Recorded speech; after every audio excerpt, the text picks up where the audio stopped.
this piqued my interest because I didn't realize President Biden had not had one veto in his presidency. But then I started thinking, well, the Congress has been Democrat, so that does make some sense. But then the Senate's, I'll read what Biden shredded after issuing first veto of his presidency to protect ESG. Now, I didn't know what ESG is. This next sentence is, this in the invisible hand of the free market. It's the invisible fist of government. It's like, whoa, we're talking about the invisible hand, we're talking about free market. Now my next question is, what's ESG? The bipartisan bill. What's bipartisan mean? What's bi mean? Two. What's partisan? Parties. So Republican and Democrats got together. Joe Manchin, I know for sure, helped to write this bill. We talked about him earlier this fall. He's the Democrat senator from West Virginia that is always trying to pull the Democrats to the middle. He's very conservative for a Democrat, and he fights the Senate Democrats on almost everything. This bipartisan bill sought to strike down a new Labor Department rule encouraging retirement fiduciaries. I've heard that word a bunch the last couple of years. It's basically investment stuff. Okay? Retirement fiduciaries to consider environmental, social, and corporate governance. That's the ESG. In issues in their investments. And so based on context, I've put together what this means. This may or may not be exactly what it means. I've got a retirement fund in Austin, teacher retirement system. They invest the money I put in there in stuff. And if this thing is doing good, they keep putting money in it. If this thing is losing money, they take that out and put it in something else that's doing good. That's why they put things in stuff, because it does good. So a retirement fund, you put money in things that are doing good to try to grow it. Apparently, what this bill would have, okay. It's always weird when you, sometimes voting no on it means you want it to happen. Sometimes voting yes on it means you don't want this to happen. This bill would that he vetoed would have struck down the Labor Department rule encouraging retirement plans to consider environmental, social, and corporate governance. So this is still in place. It doesn't mean they have to, but it's asking, I don't know how I'm wording this wrong. They're asking for retirement plans to think about social issues and environmental issues when making their investments. Not whether it's making money or not, but in other words, teacher retirement system, you probably need to put some money in Planned Parenthood. If you want to put money in Planned Parenthood, that's your business. You can do that. I'm not going to ask you to put money in the Spread the Word About Jesus Christ company. You don't need to invest in that if you don't want to. I don't need to invest in Planned Parenthood if I'm against abortions. But it seems like that's what this, it's not a forced thing, but they're not worried, this bill will not worry about whether it's doing good. It says we need to fund this because they're pro electric car or pro this or anti this. And he vetoed the bill that would do away with that and say, no, just invest your money in stuff that makes money, not invest in things that are right or correct or whatever. And Joe Manchin, a Democrat, said President Biden is choosing to put his administration's progressive agenda above the well-being of the American people. Now, he is from West Virginia. Do you know anything about West Virginia? Coal and fossil fuels. So he's really trying to protect that stuff. Now, he's not for belching crap in the air or anything of that kind of stuff, but anyway. But it's at the invisible hand. And free market. So, anyway. Today, we are going to look at the rest of these questions, and you're going to laugh a little bit and chuckle some and maybe learn something. So what a day. What a great day. Chuckle, laugh, and learn something. That's the way to spend the day. All right. Go, Rest. Here you go. I've got an orange, a pink, a red, a black.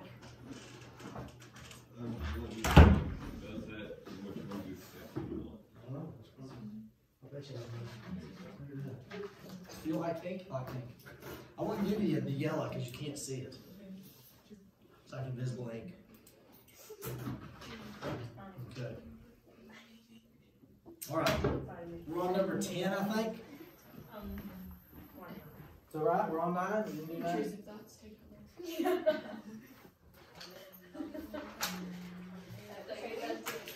Okay.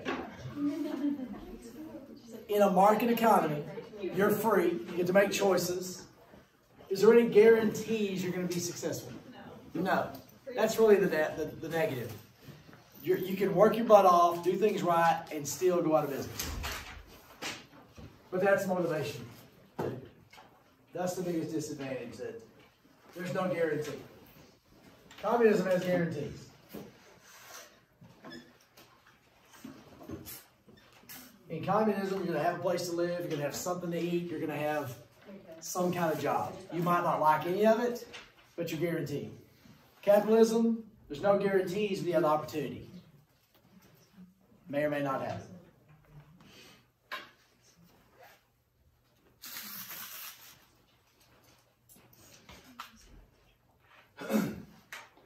Now I put Venezuela in parentheses. I'm going to tell you a sad story about Venezuela. Nationalizing something doesn't mean to take it nationwide. Nationalizing something is when the government takes over an industry.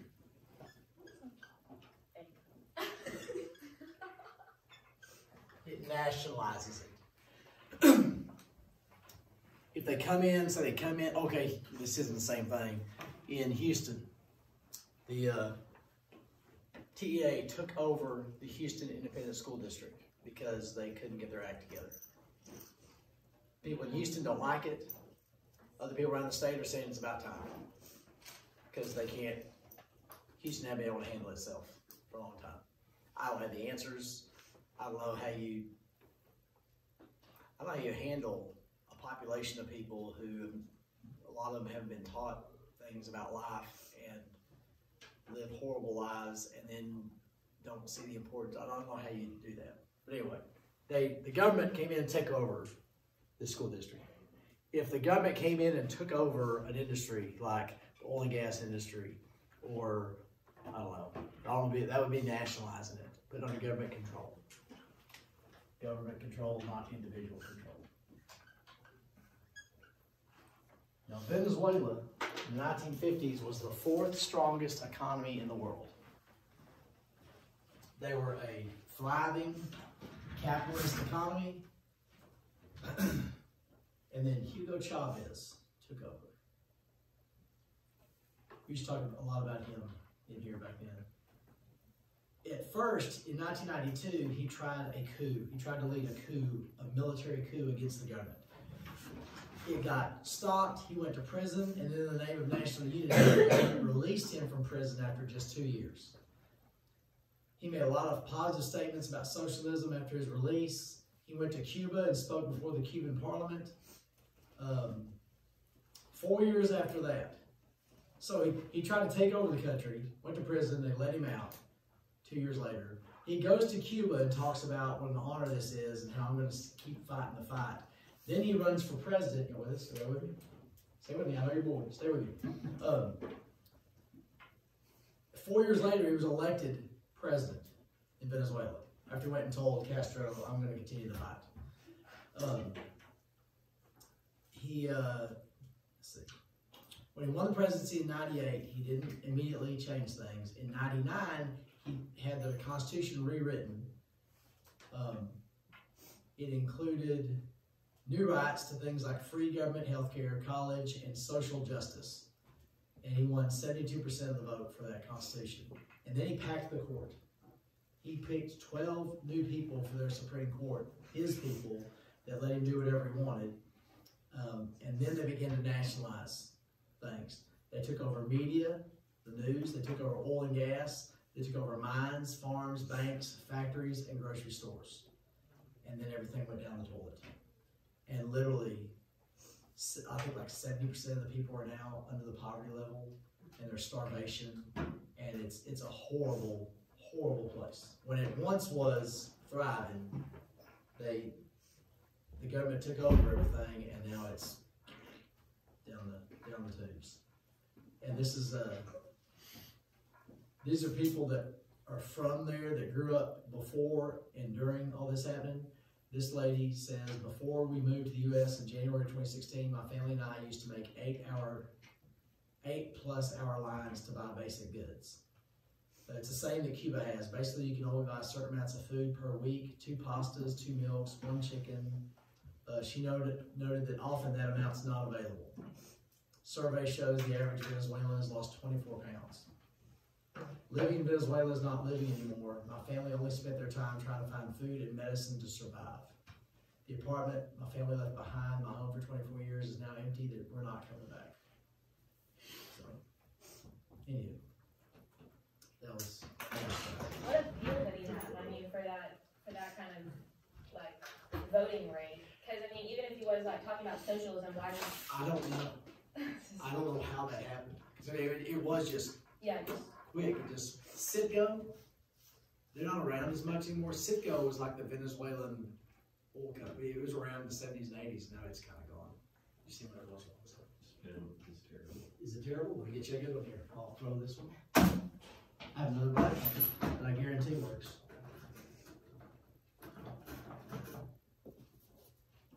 Yep. That's a G2. That's always going to work. What's the next one? What does it mean to privatize something? Okay, privatize. What do you think that means? Individual control. Not government control, put it under individual control.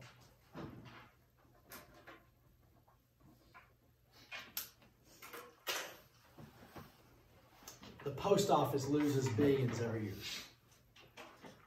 If an individual owned the post office system, would it lose money? Why not? People need to send mail. It would have to. They would have to make it work. Yeah, because people like UPS? Or you go out of business. Or you go out of business. Does the government have to make a profit? No, it doesn't have to work. They can handle it if it doesn't work. They often throw more money at it if it doesn't work. Individuals have to find a way to make it work, or else they go under. So everything is better when individuals run it, except the military. We wouldn't need every person to defend their little house. That wouldn't work too good. It's good that the government has a military. It's good the government does roads and highways instead of us doing our own little road in front of our house. That wouldn't be good. But most everything else, individuals are always going to do a better job than the government because they have to. Does that make sense? As an individual, you have to make it work or else you don't get to eat. Is that the one I was doing? No, we'll do that later. Global economy. In the 1500s, did your country necessarily need another country? You would trade for spices that they have or silk that they have, but you are pretty much self-sufficient. You could isolate yourself and make it. Today, can countries isolate themselves? not very easily. Everything, all the roots are connected. You got flowers, you got weeds, they're all connected. Let's say there's US, England, Russia, Iran, Saudi Arabia, Brazil.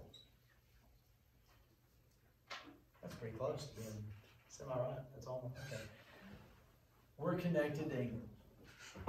We're connected to Saudi Arabia. We are kind of connected to Russia. England is connected to Russia. Russia's connected to Iran. Saudi Arabia and Iran almost went to war with each other a few years ago, but I saw last week that possibly they might be doing a treaty together. Brazil, I want to say maybe U.S. has something to do with Brazil. Let's just say for yucks, Brazil has something with Iran. We don't have anything connected with Iran. But if something happens in Iran, it's going to affect us because we're tangled, the spider web. If a bug hits this little part of the spider web, and then the spider knows it because all the things are connected. Same thing that you like, is that a new one? Yeah. Baker, it is? Okay. I know that noise does another couple things too. Usually with space stuff. It ripples. It affects. Does it make sense? The roots all interconnected. Even if we're not directly connected there, they're connected here and here and here, and so it's eventually going to affect us in the United States. That's the global economy. We got things being made in this country to get resources in this country to sell things to this country. All right. Forget tariff. I'm tired of that one. It's done. But tariffs to exports. Tax on exports. We're done with that though. Free enterprise economy. What words would you use to describe a free enterprise economy? We've thrown a bunch out there the last couple of days.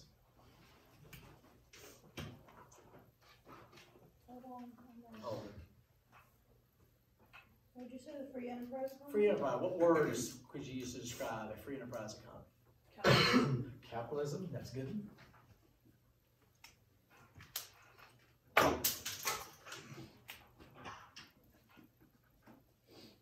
misspelled it. That's okay. What about choice? Individual decisions.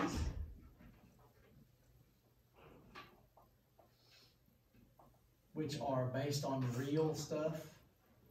You're getting to react to things that are happening and respond. Can you, Liz?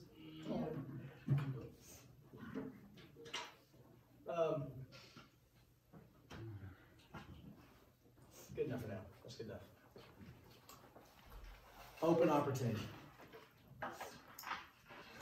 Open opportunity means everybody. Maybe in capital letters and underline. Everybody has a chance to run the race. Open opportunity only exists in capitalist countries, not in communist countries. Opportunity. Everybody has a chance to run the race.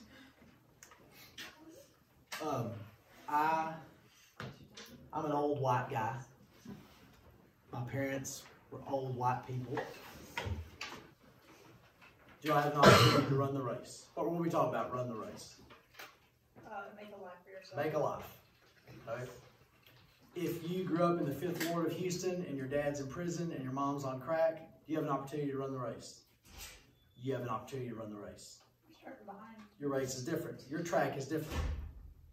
Your lane might have 50,000 hurdles in it. Some of those you might have put there yourself.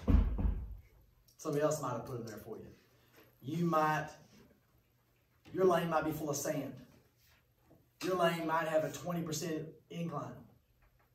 But you have a chance to run the race. And everybody's situation, somebody has made it through your situation. No matter what it is. Some people quit, some people don't try, but everybody has that opportunity. Some people are outside and the gate's locked. You might have to climb the fence, but you have an opportunity to run the race. Does that make sense? Colt Ryle has a job. He got an interview because his name was Colt Ryle. That got him the interview. He got the job, Coach Worrell told me, because I called him and thanked him for hiring him. And he said, Ryle, you had nothing to do with that. You got him the interview, he got the job. He nailed it in the interview. And he does it, he does it right. So that's him. He's running the race. His lane, he got to start ahead of some people. Because who he was. But he had to run the race. And the opportunity to run the race. He could have failed, he could have quit, he could have just sat back, could have decided to go to the concession stand. Anyways, that makes sense? That open opportunity is there for everybody. It's not equal for everybody. It's not the same for everybody, but it's there.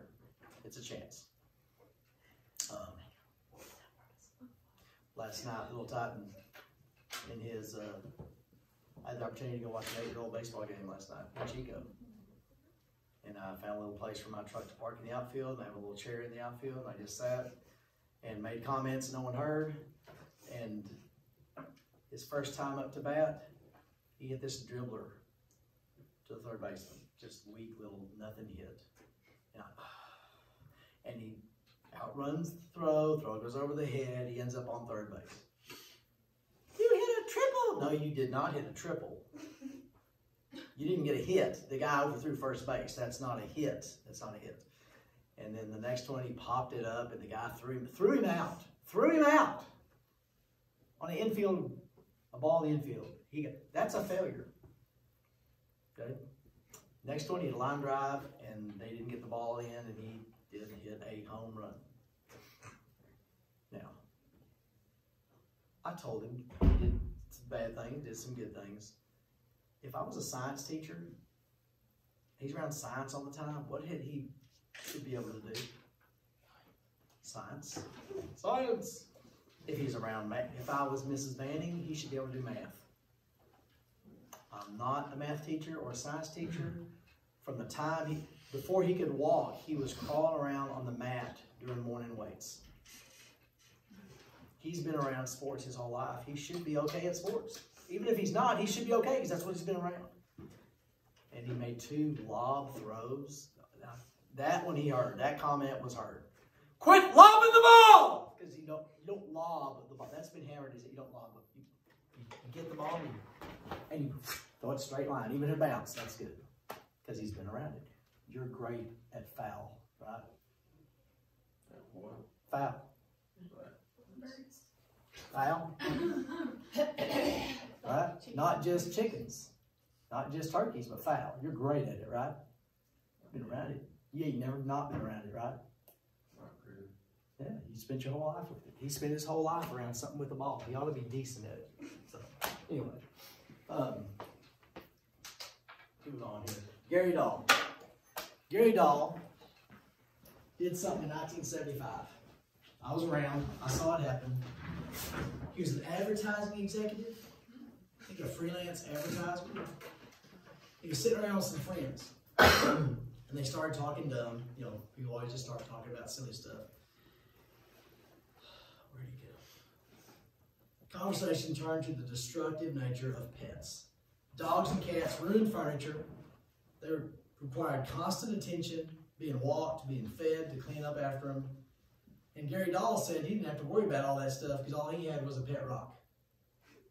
And they laughed about it. And then he started talking about what you have to do. What's that? Go right ahead. He started looking around, or they started talking about different things you had to do to take care of your pet rock. He went home and began writing his owner's manual, where he detailed how best to handle it, the tricks he performed. What kind of tricks would a pet rock do? Sit. Stay. Stay. Play dead. Perfect. It does. The gag was not so much the rock itself, but the way it was presented. He came up with this idea of the pet rock. Had a little cardboard box, like a Happy Meal box with air holes. And this is called Excelsior. That's straw. But the fancy word for it is Excelsior, and he would set the little pet rock on that to keep it safe. And had the air holes, and had a 36-page manual for how to take care of your pet rock. For instance, he said, if your pet rock seems excited, put it on some newspaper. If what? If your rock seems excited, put it on some newspaper, and it will know what to do. And it will stay there until you go and retrieve it.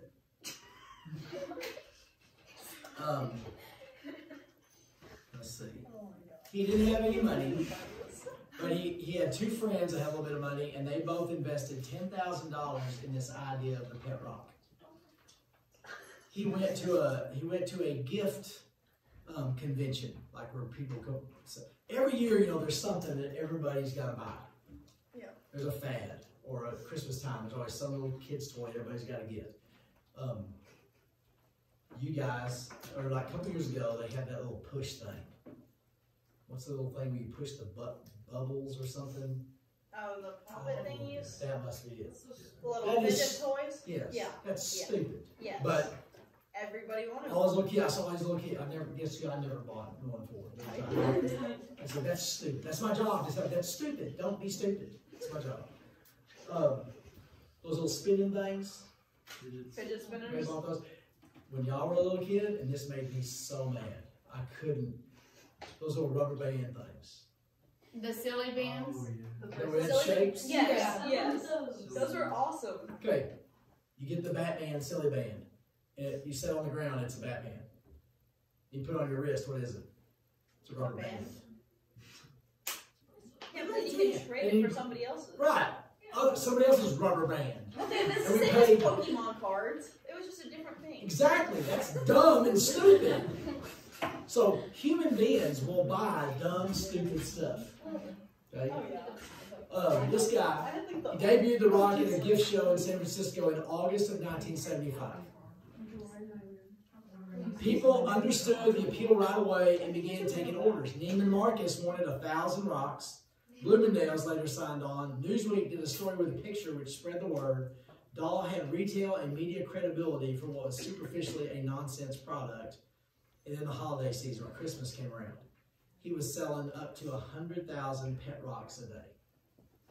He went to this rock company and he bought a couple pallets of these little Mexican beach round smooth rocks. And he put them in a little cardboard box, set them on the straw, put a little manual in there, and he sold between 1.3 and 1.5 million of them from August to Christmas. From August to Christmas? Pet rocks. And it after Christmas time, he eventually sold the idea to another company, and then it never made any money. Yeah, I was about to say, he made his He money. became a millionaire, and this other company. How much was he selling them for? $4, which would Okay. be around $18, $15 today, probably. Yeah. That's People bought it. genius. Now, there's two. I didn't tell you this story to say, wow, I can go be a millionaire sometime. But if you find something people will buy, you can be successful. But the flip side is people buy stupid stuff. Don't buy stupid stuff. Don't waste your money on a pet rock. It's $17 now. Is it $17 now? Yeah.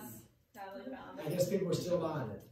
I think I'm gonna take one. Okay, he launched his own firm. You don't want to have a class pet as a rock. No. Oh, this one's $20. He launched his own firm called Rock Bottom Productions. When they answer the phone, they say, "You've reached rock bottom." He made 95 cents in profit on each pet rock sold. So it cost him $3 and he sold it for $4. So he made $1 off of each. Was that? He made $1 off of each purchase. Yeah. There were attempts to prolong the life of the rock by offering a bicentennial version in 1976 with the American flag painted on it and mail-order college degrees for them. He sold Pet Rock t-shirts and Pet Rock shampoo. There were copycats because he couldn't patent a rock. Anyway, there you go. Wait a minute. You still buy it? I guess you can. Look it Don't up do on it. Amazon. Don't do it. Jordan, look it up on Amazon. $17. Alright, so Gary Dahl, the idea that you think you take from it is you can come up with an idea that people will buy. You Yeah, Jordan, if you go to Pet Mart, they got the little rocks out front.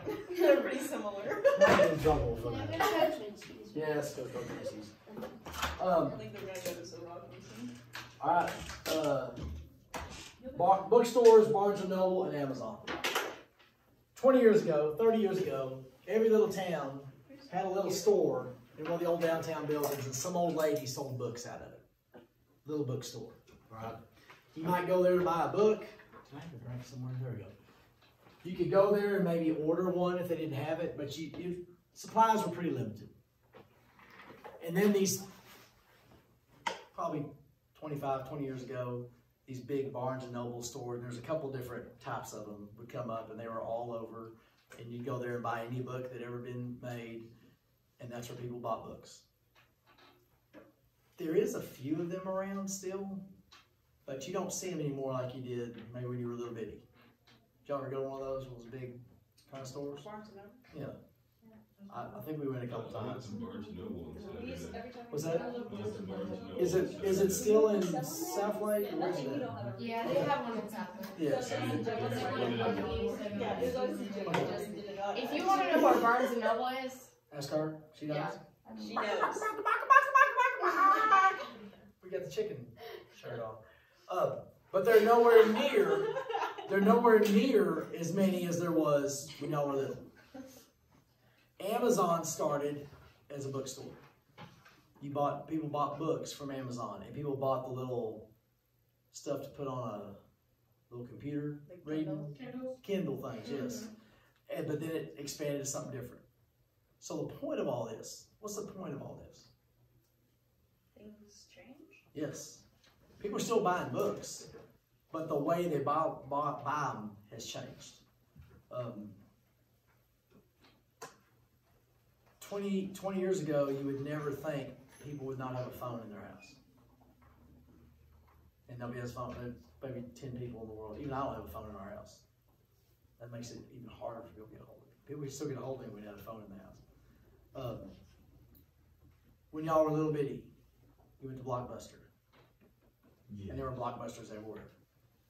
And then they just went away. There's one left. There's one in is it Oregon or Alaska.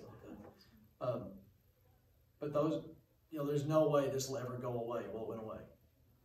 And pretty someday, Amazon will go away. Something else will replace Amazon.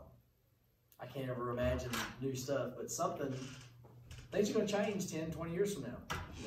I don't know if it'll be the Willy Wonka where it shows up, the kid that wanted to be on TV and it made the candy bar over here. It took the candy bar from here to here. But things innovate, things change, and corporations and companies can't just sit there and stay the same. They have to change and evolve and constantly renew themselves to stick around. Well, like even when you were in college, you bought your own books and then you had to try to sell them. Yes. Now you can rent them for a semester. Yeah, that's a good deal. If I talked about books with y'all, like school books, don't buy the book before school starts. If you go to college, don't buy the books before the semester starts. Go to class first. Figure some things out.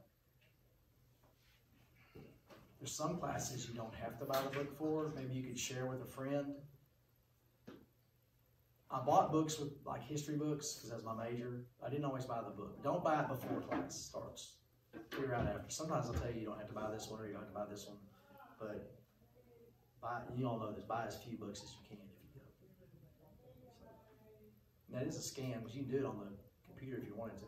It's all a profit deal.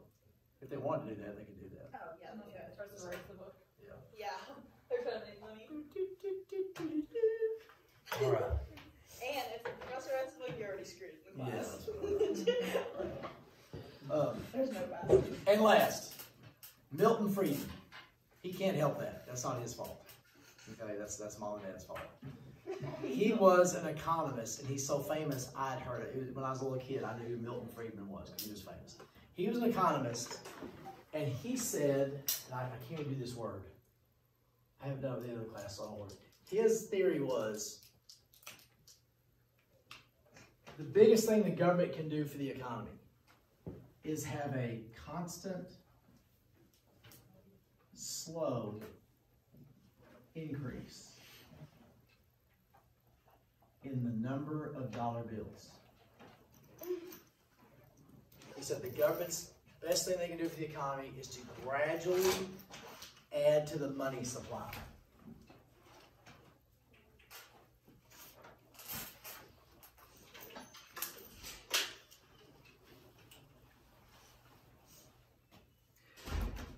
I know if you're a linebacker and the guard pulls this way and the running back goes that way, you need to follow the guard. I know that.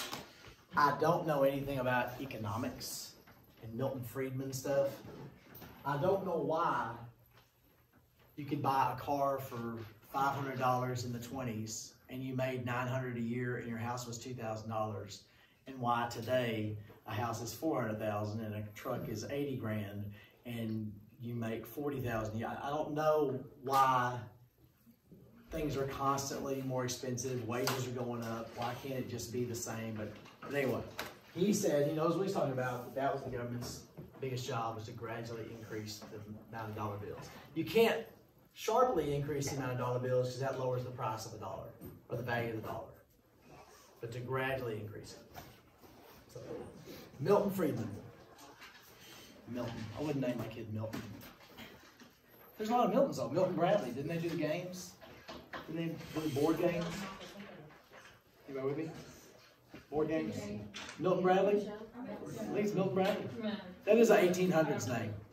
Milton. All right. Good enough. Thank you very little.